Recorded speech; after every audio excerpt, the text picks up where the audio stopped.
I guess what we're focusing on here is the things that we call soft skills, I'd like to put to you, are actually very hard.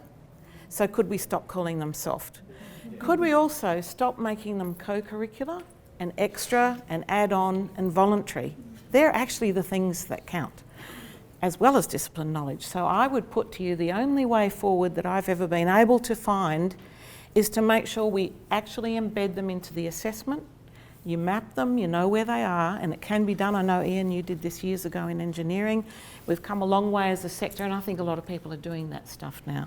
So I guess that's the first thing.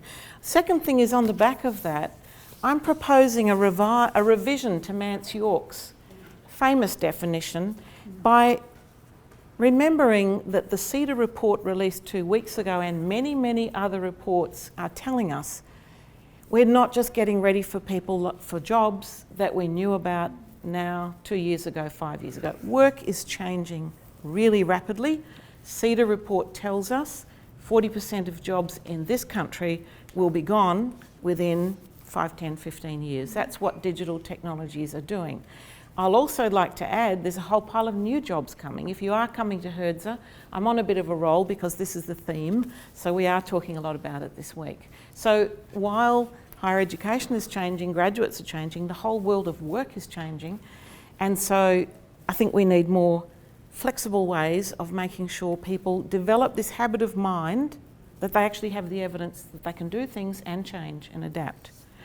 So that's a general thing. I've got 2 strategies I said I would share with you, and I'm working with my wonderful colleagues here, Liz Johnson, our PVC Teaching and Learning, and Siobhan, and others at Deakin. And I know others are doing other things, and these are not silver bullets, but I'm very happy to share them with you. The first one is this one. So we can find the pale blue one.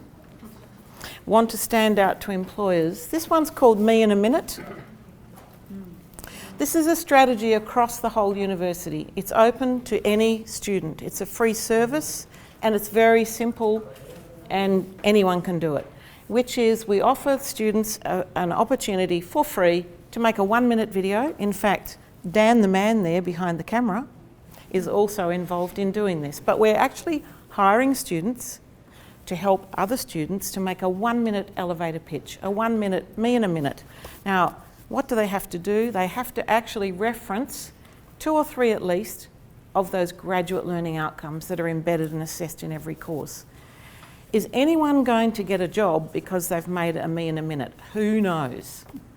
But one thing we do know is that they have to stop and think and go, what will I say? So it starts that habit of mind that we talked about before of me having to reference and give some evidence. Even though it's an unwarranted claim, it's only a 1-minute video, it's also a practice run because I'm thinking as students go along and graduates in the next 5, 10, 15 years, this will become something you have to do. Present yourself professionally on the web. That's the way the world works these days. So if you're coming to HERDSA, we will be helping people make these actually on site. Make a minute, Me in a Minute. You can have one too and model good practice. I have to do HERDSA in a minute, so can I? Oh, perfect, good, excellent. Time with you? Yeah, no, tomorrow, it'll all be there. So that's one strategy, it's voluntary. 75 videos have been posted to date. We only started late last year, but they have had 25,000 plus hits on YouTube. We are researching as well with our students who do them. So what did you learn? What did you get out of it? You know, so we will actually have some research on that. Pretty easy. Also known as an elevator pitch elsewhere, but we called it Me in a Minute, just for something different. And it finishes with connect with me on LinkedIn. So the student actually has a way of, and they get into the habit. That's first strategy. So I guess there's 3 things. We try and embed and assess them in every course because, as I said before, if it's not in the assessment, students won't do it. And when you think about it, all the things that we put on at a university, the experience, the support, the work integrated learning, everything, the only thing they absolutely have to do is the assessment for the marks. So you've got to put it in there. Otherwise it won't be for everyone.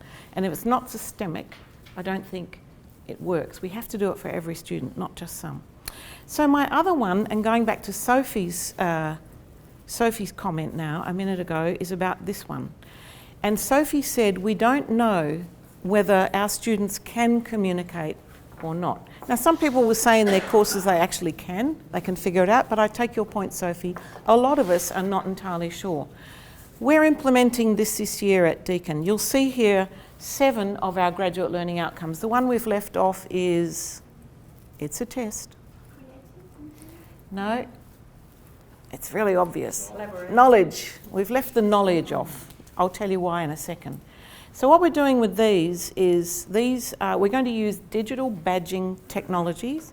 Not a fan of the badging term, but that's what it is. These will be digital credentials that at course level, so an engineer, for example, can apply for and win one of these for their course. In other words, you can only get one.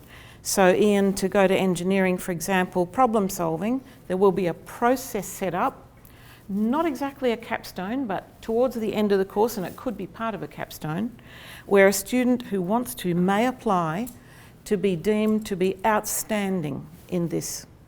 Outstanding. This is not about minimum standard, this is for outstanding achievement.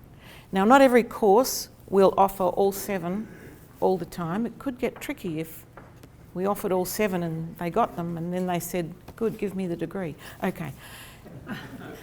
We left knowledge off because we think knowledge is already warranted as outstanding through the distinction system, marks, grades, credits. We think that's covered. But like Sophie, we thought long and hard about this, and we don't think it's very rare that one assessment item could be put up unmeshed with other things as here is evidence that I'm fantastic at the things that count to employers. So what we've done is encourage our course directors to lead this, and we've got 7 of them doing it now, but also to pick the 1 or 2 to start with that they regularly hear from employers that graduates are weakest at. You know, we're always grizzling that graduates are no good at whatever it is. Good, pick that one. And that's what we're hoping. So they're like university prizes or the academic promotion system where, you know, we put out the standards for outstanding. If you want to apply for it, like a prize, you get judged. There'll be an industry panel in the later years of the course. We presume you'll be later in the course. And so it'll be industry endorsed. And so that's my second strategy. So, so it doesn't matter how big the course is. If it's engineering, Jill, for example, you can only get the communication hallmark once. So you can't gather 1 million badges in communication. We don't want this. When I say course, sorry, I mean a degree. Yeah. So in the degree, you can only get whatever's offered, and not everyone will offer everything at the same time, starting small. So you can only win it once, like a prize. So not per subject, not subject, degree. So nursing, for example. Well, our MBA is putting up this year global citizenship. They'll call it something contextualised to the field. They won't call it that probably. It'll probably be internationalisation or something. But doesn't that go against your thinking? Because don't you want your students to have these skills, come out with these skills? Yep. Or these attributes at the end of their course, and they're going to be just outstanding in one. Yes, they do, because minimum standard in all of these is built into every course. Minimum standard. So that's all done, it's all mapped. Outcome standards, all agreed, minimum. So we assume if you get the BCom, you can do all these at minimum standard, as contextualised to the discipline, and over and above, to give the high flyers a chance, or even the not high flyers, the academically mediocre. So many great employees are not necessarily the rocket scientists, but they are the great communicators, problem solvers, team workers, and so on. Such a prize, such a hallmark, will give them a chance to shine. So these are digital credentials that live alongside equal status, if you like a prize that lives alongside your degree. So not getting rid of marks, grades, credits, we're keeping those because that's what we all use, but that's an over and above. It's probably not going to solve all our problems, but what we're trying to do is systemically and systematically across all courses build this in so that students think about, I need to have evidence. I can do all of this in the context of the discipline I'm currently studying. I reckon I've had my 5 minutes.